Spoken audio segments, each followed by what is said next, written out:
محترم حضرات، اللہ تبارک و تعالی نے ہم کو یہ حکم فرمایا ہے کہ ہم جو بھی کام کریں خالص اللہ کے لیے کریں۔ حضور پاک صلی اللہ علیہ وآلہ وسلم نے ارشاد فرمایا، انما الاعمال بالنیات، اعمال کا دار و مدار صرف نیتوں پر ہے۔ وَإِنَّمَا لِامْرِئٍ مَّا نَوَىٰ، اور آدمی کے لیے صرف وہی ہے جو اس نے نیت کی۔ فَمَنْ كَانَتْ هِجْرَتُهُ إِلَى اللَّهِ وَرَسُولِهِ فَهِجْرَتُهُ إِلَى اللَّهِ وَرَسُولِهِ، جس نے اللہ اور رسول کے لیے ہجرت کی تو اس کی ہجرت اللہ اور رسول کے لیے ہوگی۔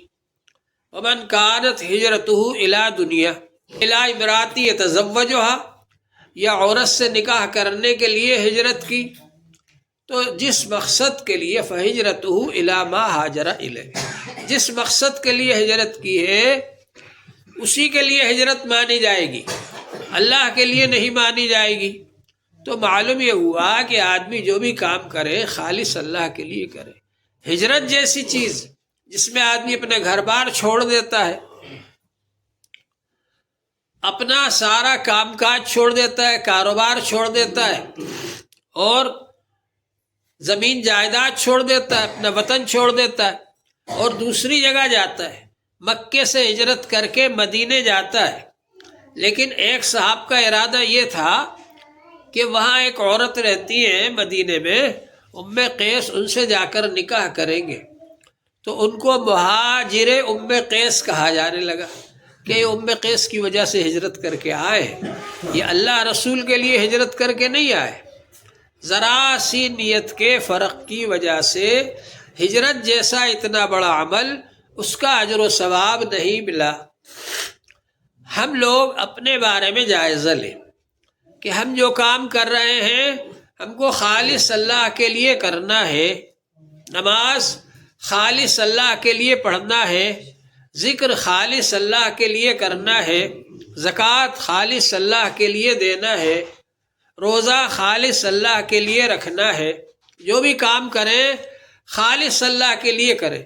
ہم اگر جاتے ہیں کہیں تو ہم یہ سوچتے ہیں کہ ہم کو دودھ ایسا ملے جس میں پانی ملا ہوا نہ ہو، پانی کی آمیزش نہ ہو، اصلی دودھ مل جائے، ہم کو آمیزش والا نہ ملے۔ لیکن ہم جو کام کر رہے ہیں اس میں ہم نے دوسری چیزوں کو بھی ملا ڈالا ہے۔ گھی ہم کو اصلی مل جائے، اس میں آمیزش نہ ہو، کچھ کاٹ کر آلو ابال کر نہ ملا دیے گئے ہو، بلکہ اصلی گھی مل جائے، اس کی ہم کوشش کرتے ہیں۔ اسی طرح سے ہم کو عبادات بھی خالص اللہ کے لیے کرنا چاہیے۔ جو عبادت جس میں غیر اللہ کو مقصد بنایا جائے تو ظاہر ہے کہ وہ اللہ تعالیٰ کے یہاں قابل قبول نہیں ہوتی۔ حضور پاک صلی اللہ علیہ وآلہ وسلم نے فرمایا، من صلی یرائی فقد اشرک، جو دکھاوے کے لیے نماز پڑھے اس نے شرک کیا۔ حدیث پاک میں نہ یسیر الریاء شرک، تھوڑا سا ریا بھی شرک ہے۔ شرک کتنا بڑا گناہ ہے کہ اللہ تعالیٰ کے یہاں معاف نہیں ہوتا، شب برات میں بھی معاف نہیں ہوتا اور ویسے بھی معاف نہیں ہوتا۔ تو شرک جو ہے بہت بڑا گناہ ہے۔ تو ریاکاری جو ہے وہ شرک ہے۔ من صلی یرائی فقد اشرک، جس نے دکھاوے کے لیے نماز پڑھی اس نے شرک کیا۔ ومن تصدق یرائی فقد اشرک، اور اس نے دکھاوے کے لیے صدقہ دیا اس نے شرک کیا۔ ومن صام یرائی فقد اشرک، اور اس نے دکھاوے کے لیے روزہ رکھا اس نے شرک کیا۔ آدمی مسجد میں بڑی لمبی لمبی نفلیں پڑھتا ہے اور گھر پہ نماز پڑھنے کا موقع آ جائے تو جھٹ پٹ جلدی جلدی پڑھ لی، تو یہ کیا ہے؟ یہ ریاکاری ہے۔ آدمی مسجد میں تو نماز پڑھے جلدی جلدی اور گھر جا کے لمبی پڑھے، جب کوئی نہ دیکھ رہا ہو تو لمبی پڑھے۔ حضور صلی اللہ علیہ وآلہ وسلم تہجد کی نماز بہت لمبی پڑھتے تھے، حتیٰ کہ آپ سجدہ اتنا لمبا کرتے کہ یہ شک ہونے لگتا کہیں روح تو پرواز نہیں کر گئی۔ قرأت بہت لمبی کرتے تہجد کی نماز میں، ایک سورت ختم کی دوسری شروع کر دی، ایک سورت ختم کی دوسری شروع کر دی۔ تو مسجد میں جب آدمی نماز پڑھے تو مختصر پڑھے، زیادہ لمبی نہ کرے، زیادہ چھوٹی بھی نہ کرے، درمیانی قسم کی پڑھے۔ لیکن جب گھر پہ پڑھے تو لمبی پڑھے، اس کا مطلب یہ کہ اس کے دل میں اخلاص ہے، تو اخلاص کے ساتھ نماز پڑھنا ہے۔ اسی طرح اخلاص کے ساتھ صدقہ دینا ہے۔ بعض لوگ صدقہ دے دیتے لیکن پیٹ میں درد ہوتا رہتا ہے جب تک اس کو ظاہر نہ کر دے، تو دو چار آدمی بیٹھیں گے تو کہیں گے ارے صاحب آج تو فلاں مدرسے کے مولوی صاحب آ گئے تھے، میں نے ان کو چندہ دے دیا۔ ارے تو کہنے کی کیا ضرورت ہے جی؟ یا زور سے چلائے ارے صاحب آئیے یہ پیسے لے جائیے آپ مدرسے کے لیے، تو آہستہ سے بلا لیتے۔ حضور پاک صلی اللہ علیہ وآلہ وسلم نے فرمایا ہے کہ 7 آدمی جو میدان حشر کی گرمی سے بچائے جائیں گے، 7 قسم کے آدمی، اور ان کو عرش الہی کے سائے میں جگہ ملے گی۔ ان میں سے ایک وہ بھی ہے رجل تصدق اخفاء یا سرا، وہ آدمی جو خاموشی سے چھپ کر آہستہ سے صدقہ دیتا ہے، حتی لا تعلم شمالہ ما تنفق یمینہ، یہاں تک کہ بائیں ہاتھ کو بھی پتہ نہیں ہوتا کہ دائیں ہاتھ نے کیا خرچ کیا۔ خاموشی کے ساتھ آہستہ سے صدقہ دینے والا آدمی وہ عرش الہی کے سائے میں ہوگا۔ اسی طرح من صام یرائی فقد اشرک، جس نے دکھاوے کے لیے روزہ رکھا اس نے شرک کیا۔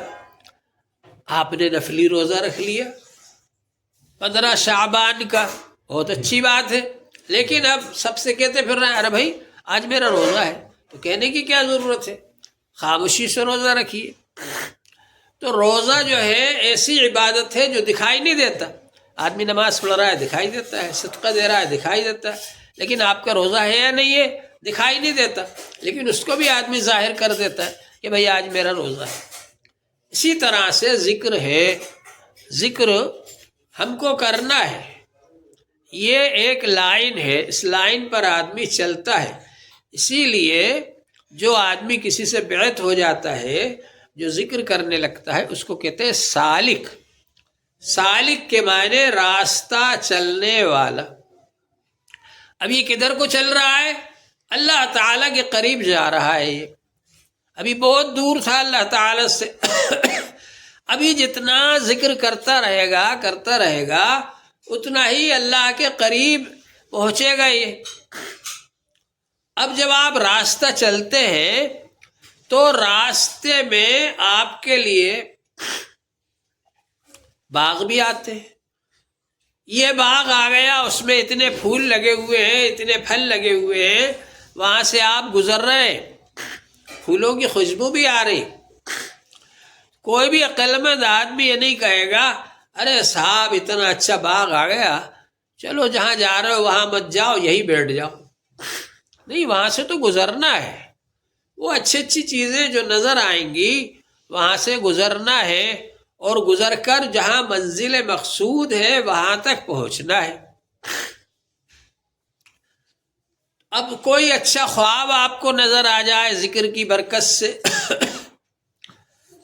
تو اپنے آپ کو بزرگ نہیں سمجھنا چاہیے، ابھی تو بہت آگے جانا ہے، جو منزل ہے وہاں پہنچنا ہے۔ اور جب بادشاہ سے ملنے جاتے ہیں تو راستے میں سپاہی بھی ملتے ہیں، راستے میں بادشاہ نے جو ہری پیلی لائٹیں لگا رکھی ہے وہ بھی نظر آتی ہیں، جو گلدستہ لگا رکھا ہے، پھول لگا رکھے وہ بھی نظر آتے ہیں، لیکن آپ کا اصل مقصد ہے بادشاہ سے ملنے جانا، اس لیے آپ ان سب چیزوں میں نہیں الجھتے کہ وہاں ہری پیلی لائٹ دکھ گئی اسی کو دیکھنے لگے کھڑے ہو کر کے کہ یار یہ تو بہت اچھی لگ رہی ہے، یا کہیں گلدستہ نظر آ گیا اس کے پھولوں سے خوشبو حاصل کرنے لگے کہ یہ تو بہت اچھا ہے۔ چلتے چلتے جو کچھ مل رہا ہے دکھ رہا ہے وہ ٹھیک ہے اپنی جگہ پر، لیکن وہاں رکنا نہیں ہے، وہاں بیٹھنا نہیں ہے، آگے بڑھتے چلے جانا ہے۔ تو اس لائن میں جب آتے ہیں تو جس طرح سے شیطان حملے کرتا ہے، شیطان بہت سی چیزیں دکھاتا ہے، بہکاتا ہے، اور یہ ظاہر کرتا ہے کہ میاں آپ تو خود ہی بہت بڑے بزرگ ہو گئے، اب کیا ضرورت ہے آگے کام کرنے کی، وہاں رکنا نہیں ہے، بلکہ آگے بڑھتے رہنا ہے، چلتے چلے جانا ہے۔ جتنا زیادہ ذکر کریں گے، جتنا زیادہ اس کی پابندی کریں گے، جتنے زیادہ دن تک ذکر ہوگا اتنا ہی فائدہ ہوگا، اور اس کی وجہ سے آپ کے اندر پختگی آئے گی، مضبوطی آئے گی۔ اب لوگ کہتے ہیں کہ صاحب پرانے زمانے جیسے بزرگان دین نہیں رہے، تو پرانے زمانے جیسے بزرگان دین کہاں سے آئیں گے؟ پہلے بڑے مجاہدات کرائے جاتے تھے، 20 سال، 30 سال، 15 سال، 40 سال مجاہدات کرائے جاتے تھے، اس کے بعد خلافت ملتی تھی، تو ان کے اندر ویسی صفات آتی تھی۔ حضرت نظام الدین اولیاء رحمۃ اللہ علیہ اپنے ایک ایک خلیفہ کو انہوں نے بھیج دیا، حضرت شاہ فت اللہ صاحب کو رائے سین بھیج دیا، اسی طرح سے چندیری میں حضرت نظام الدین اولیاء رحمۃ اللہ علیہ کے 2 خلفاء موجود ہیں، وہاں بھی بادشاہ رہتا تھا، چندیری میں مسلمانوں کی حکومت تھی۔ اجین میں ہندو راجہ رہتا تھا، وہاں بھیج دیا اپنے 2 خلفاء کو۔ تو اس طرح علاقے سپرد کر دیتے تھے، وہ ایک ایک 2 آدمی جا کر کے پورے علاقے میں کام کرتے تھے۔ آدمی کے اندر اگر خود مضبوطی ہے، داعی کے اندر اگر مضبوطی ہے، تو وہ مدعو نہیں بنے گا۔ جب آپ کسی کو جا کر دعوت دیں گے اپنے دین کی، تو وہ بھی آپ کے اوپر ورک کرے گا، وہ بھی کوشش کرے گا کہ آپ اس کے دین میں آ جائیں۔ جیسے آج کل ہندوستان میں ہو رہا ہے، لوگ کہہ رہے ہیں کہ صاحب ہمارا دین سب سے پرانا ہے، اس میں آ جاؤ، گھر واپسی ہو جائے۔ حالانکہ دین اسلام سب سے پرانا ہے۔ حضرت آدم علیہ السلام آئے تھے، دین اسلام لے کر آئے تھے، وہ سب کے ابا تھے، تو سب سے پرانا مذہب دین اسلام ہے، اور جتنے انبیاء آئے وہ سب دین اسلام کی دعوت دیتے رہے، اور آخر میں حضور پاک صلی اللہ علیہ وآلہ وسلم تشریف لائے، اور آپ کے آنے سے پرانے سب دین منسوخ ہو گئے۔ تو آدمی میں خود کے اندر مضبوطی ہونا چاہیے۔ آدمی میں خود کے اندر مضبوطی ہوگی تو وہ دوسروں پر اثر انداز ہوگا، دوسروں سے اپنا کام کروائے گا، اور خود کے اندر مضبوطی نہیں ہوگی تو وہ ان کے تابع ہو جائے گا۔ تو موجودہ زمانے کے اندر لوگ مضبوط کیوں نہیں ہو پا رہے؟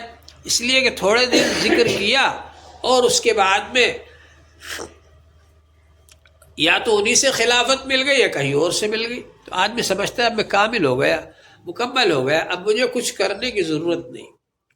پہلے کیا تھا کہ بہت دنوں کے بعد، محنت مجاہدے کے بعد خلافت ملتی تھی۔ حضرت شیخ عبد القدوس گنگوہی رحمۃ اللہ علیہ بہت بڑے بزرگ گزرے، حضرت شیخ صابر کلیری رحمۃ اللہ علیہ کے خلیفہ تھے۔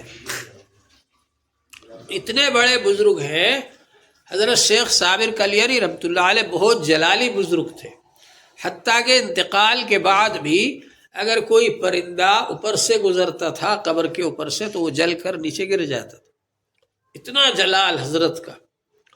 تو شیخ صابر کلیری رحمۃ اللہ علیہ کے مزار پر شیخ عبد القدوس گنگوہی رحمۃ اللہ علیہ گئے، تو انہوں نے اپنی آستین کاٹ کر اس درخت پر لٹکا دی جو درخت حضرت کی قبر کے پاس تھا۔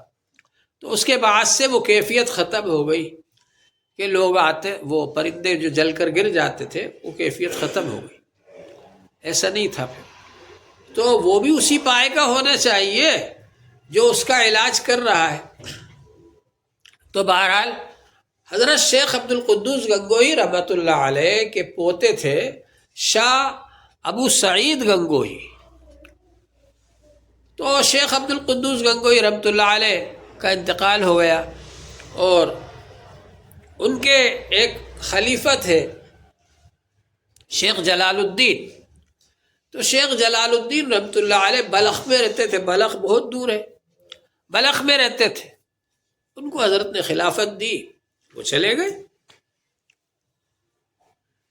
اب اس کے بعد میں وہاں پر جب وقت گزر گیا، شیخ ابو سعید گنگوہی جب بڑے ہوئے تو انہوں نے سوچا ارے ہمارے یہاں اتنے لوگ آتے تھے، اتنا ذکر ہوتا تھا، اتنا زیادہ ہمارے یہاں سے نورانیت پھیل رہی تھی، وہ تو سب ختم ہو گیا، اب تو کوئی آتا ہی نہیں ہمارے یہاں۔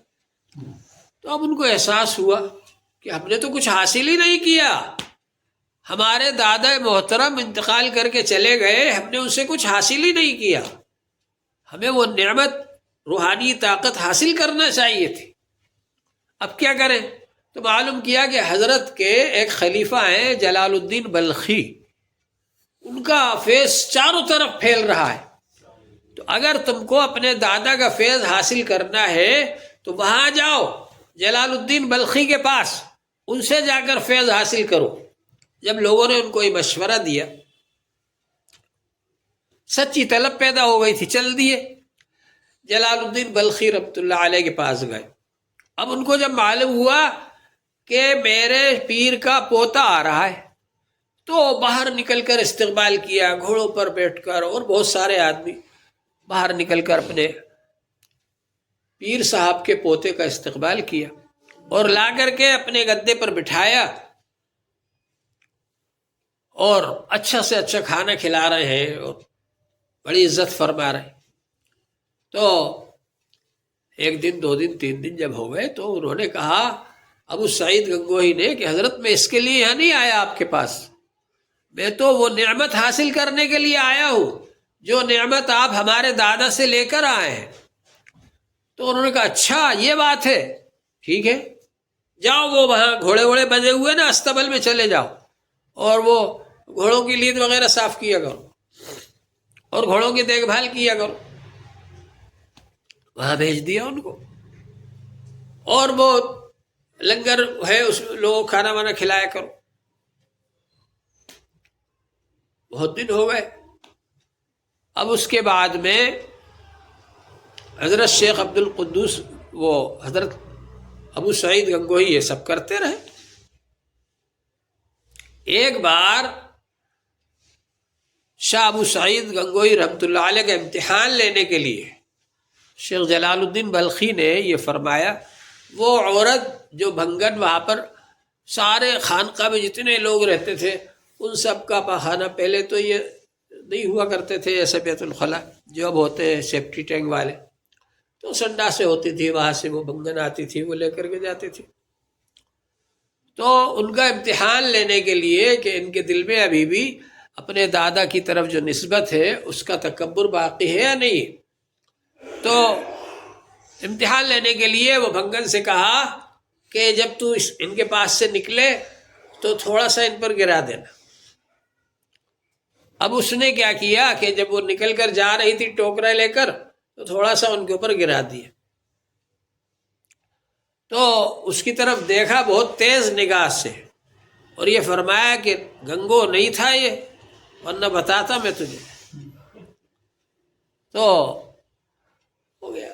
پھر حضرت نے پوچھا اس بھنگن سے کہ کیا ہوا، تو کہا کہ بہت تیز نگاہ سے میری طرف دیکھا اور یہ کہا کہ گنگو نہیں ہے ورنہ میں تجھے بتاتا۔ تو حضرت نے کہا اچھا ابھی باقی ہے کچھ۔ پھر اس کے بعد میں کچھ دن گزر گئے، مہینے دو مہینے، پھر حضرت نے فرمایا کہ اب پھر گزرنا وہاں سے اور پھر تھوڑا سا ڈال دینا ان پر۔ پھر گزری وہ اور گزرتے ہوئے اس نے ڈال دیا، تو پھر اس کی طرف دیکھا تیز نگاہ سے مگر کچھ کہا نہیں۔ پھر حضرت نے پوچھا تو کہا کہ کچھ تیز نظر سے مجھے دیکھا تو لیکن کچھ کہا نہیں۔ کہا اچھا ابھی باقی ہے۔ پھر مہینے دو مہینے گزر گئے، پھر اس کے بعد میں حضرت نے فرمایا اس سے کہ ڈال دینا، بلکہ پورا ٹوکرا ہی ڈال دینا۔ اب اس کے بعد میں اس نے ایسا ہی کیا، تو حضرت نے اٹھ کر کے کہا ارے بھائی بیچاری کو ٹھوکر لگ گئی ہوگی، اور وہ سب اٹھا کر کے پھر ٹوکرے میں بھرا، پھر وہ ٹوکرا اس کے سر پر رکھا، پھر جا کر کے نہائے، کپڑے بدلے۔ تو پھر اس نے جا کر کے جب حضرت نے پوچھا تو بتایا، تو حضرت خوش ہوئے، کہا کہ کام ہو گیا اپنا۔ پھر اس کے بعد میں حضرت جاتے تھے شکار کرنے کے لیے، تو شکاری کتے رکھنا جائز ہے، تو وہ شکاری کتے تھے وہ بھی انہی کے پاس رہتے تھے، ان کے کھلانے پلانے کا انتظام بھی وہی کرتے تھے، شاہ ابو سعید گنگوہی رحمۃ اللہ علیہ۔ تو ان سے کہا کہ بھئی آج شکار کو جانا ہے، وہ کتوں کو ساتھ لے کر تم چلنا ہمارے ساتھ۔ اب حضرت جلال الدین بلخی رحمۃ اللہ علیہ تو گھوڑے پر بیٹھ کر کے جا رہے ہیں اور وہ کتے سب ان کے ساتھ ہیں رسی سے بندھے ہوئے۔ اب انہوں نے دیکھا کہ یہ کتے میرے قابو میں نہیں آ رہے، تو انہوں نے وہ سب ان 4-5 کتوں کی رسی اپنے کمر میں باندھ لی۔ اب جا رہے ہیں جنگل میں، اب دیکھا کتوں نے ایک شکار، تو اس کے پیچھے دوڑے، تو یہ رسی تو ان کی کمر میں بندھی ہوئی تھی اور یہ کمزور آدمی، تو یہ گر گئے اور ان کو گھسیٹتے ہوئے لے جا رہے ہیں۔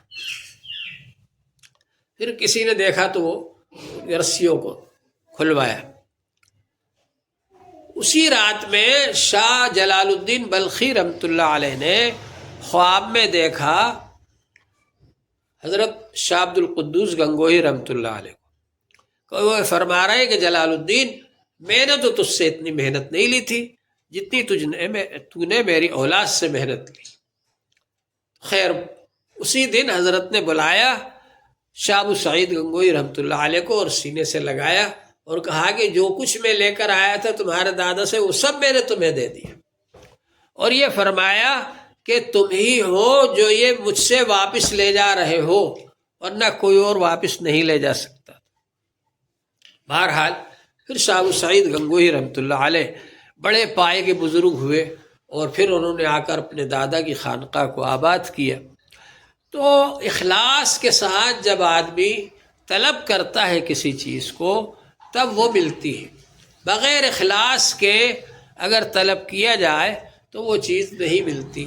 اور کبھی ایسا بھی ہوتا ہے کہ درمیان میں اگر خلافت مل جائے، حضرت شیخ زکریا رحمۃ اللہ علیہ کے ایک مرید تھے، کسی دوسرے آدمی نے ان کو خلافت دے دی، تو حضرت نے فرمایا کہ بڑا اچھا چل رہا تھا، ترقی کر رہا تھا روحانیت میں، لیکن جس نے بھی ان کو خلافت دی اس نے بڑا نقصان کر دیا ان کا، اس لیے کہ اب آدمی سمجھے گا کہ میں تو کامل مکمل ہو گیا، اب مجھے کچھ کرنے کی ضرورت نہیں، تو وہ روحانی ترقی جو ہو رہی تھی وہ رک گئی۔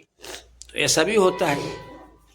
تو خیر، بہرحال اس کی کوشش ہونا چاہیے کہ ہم جو بھی کام کریں اخلاص کے ساتھ میں کریں، اللہ کے لیے کریں، ذکر بھی اللہ کے لیے کریں۔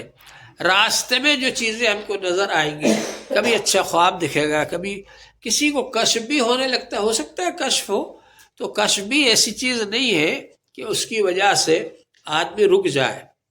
اصل چیز جو ہے رضا الہی ہے، اور آدمی رضا الہی کو مقصد بنا کر جب ترقی کرتا ہے تو بہت آگے تک پہنچتا ہے۔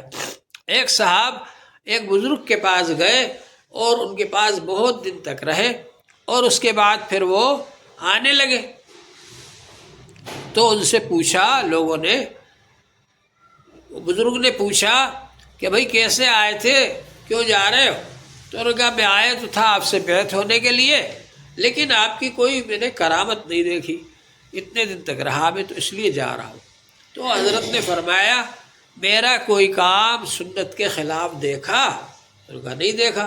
کہا یہی تو کرامت ہے، الاستقامت فوق الکرامت ہے، سنت کے مطابق عمل آدمی کرتا رہے تو یہ کیا ہے؟ استقامت ہے، اور استقامت کرامت سے بھی بڑھ کر ہے۔ ایک دن آدمی رات بھر تہجد پڑھے اور دوسرے دن فجر بھی نہ پڑھے۔ حضرت عمر رضی اللہ عنہ جب امیر المومنین تھے تو گشت کرتے تھے، تو صبح فجر کے بعد وہ گشت کر رہے تھے، ایک صاحب کے یہاں پہنچے، دروازہ کھٹکھٹایا تو ان کے گھر میں سے آواز آئی کہ سو رہے۔ تو حضرت نے فرمایا بھائی سو رہے تو اٹھا دو، یہ کوئی سونے کا وقت ہے؟ کہا کہ نہیں، وہ رات بھر نماز پڑھی انہوں نے۔ تو حضرت عمر رضی اللہ عنہ نے فرمایا کہ میں رات میں عشاء جماعت سے پڑھ لوں اور فجر جماعت سے پڑھ لوں، یہ مجھے بہتر ہے اس کے مقابلے میں کہ رات بھر میں تہجد پڑھوں اور صبح فجر نہ پڑھوں۔ تو استقامت ہونا چاہیے آدمی میں۔ خیر العمل ما دیم علیہ وان قل، بہترین عمل وہ ہے جو پابندی سے کیا جائے، چاہے وہ کم ہو۔ کبھی ایسا بھی ہوتا ہے کہ آدمی تھوڑا عمل کر رہا ہے لیکن اس کو پابندی سے کرے۔ ذکر اگر آپ پابندی سے کریں گے تو اس کے اثرات ظاہر ہوں گے۔ بعض لوگ ایسے ہوتے ہیں بہت دن سے بیعت ہے لیکن کبھی ذکر کیا کبھی نہیں کیا، جب پوچھو یہ کہے ہاں صاحب کبھی کبھی ناغہ ہو جاتا ہے، ہاں صاحب کر تو رہے ہیں لیکن پابندی نہیں ہو پاتی۔ تو آدمی چاہے تھوڑا ذکر کرے لیکن پابندی سے کرے. پابندی سے جو عمل کیا جاتا ہے اس کا اثر ہمیشہ رہتا ہے، اس کا اثر زیادہ ہوتا ہے. اگر پتھر کے اوپر ایک ایک دو دو قطرے پانی گرتا رہے گا تو پتھر میں بھی سوراخ ہو جائے گا. اسی طرح جب آدمی ذکر برابر کرتا رہے گا تو اس کے دل پر اثر پڑے گا. اللہ تبارک و تعالی اس کے دل کو پاک صاف کر دیں گے، اور اللہ تبارک و تعالی اس کو دنیا کے اندر بھی کامیاب فرمائیں گے اور آخرت میں بھی کامیاب فرمائیں گے. اس وجہ سے ہماری یہ کوشش ہونا چاہیے کہ ہم جو بھی کام کریں خالص اللہ کے لیے کریں، اس میں غیر اللہ کا مقصد نہ ہو. آپ نے سنا ہوگا کہ ایک بہت بڑے بادشاہ تھے، انہوں نے ایک بہت بڑا مدرسہ کھول رکھا تھا. وہ اس میں گئے مدرسے میں، بادشاہ جب گئے تو شور مچ گیا، اور یہ بادشاہ آ رہے، بادشاہ آ رہے، بادشاہ. سارے لوگ ان کے استقبال کے لیے کھڑے ہو گئے اور ان کا استقبال ہو رہا ہے اور آ رہے ہیں. ایک طالب علم ایک کونے میں بیٹھ کر کتاب پڑھتا رہا. اس شور شرابے سے اس کو کوئی مطلب نہیں. اب بادشاہ جو تھے وہ آئے، سب سے ملے اور ملاقات کی، اور ایک ایک طالب علم سے پوچھا تم کاہے کے لیے پڑھ رہے ہو؟ تو اس زمانے میں سارے دنیا کے عہدے جو ہیں وہ دین کا علم حاصل کرنے سے ہی ملتے تھے. جیسے آج کل کلکٹر بنتے، ایس پی بنتے، مکھ منتری بنتے، منتری بنتے، دنیاوی تعلیم حاصل کرنے کی وجہ سے. تو اس زمانے میں سارے بڑے بڑے عہدے دین کا علم حاصل کرنے والوں کو ملتے تھے. تو کسی نے کہا کہ میں اس لیے پڑھ رہا ہوں تاکہ قاضی بن جاؤں. اس زمانے میں قاضی جج کو کہتے تھے.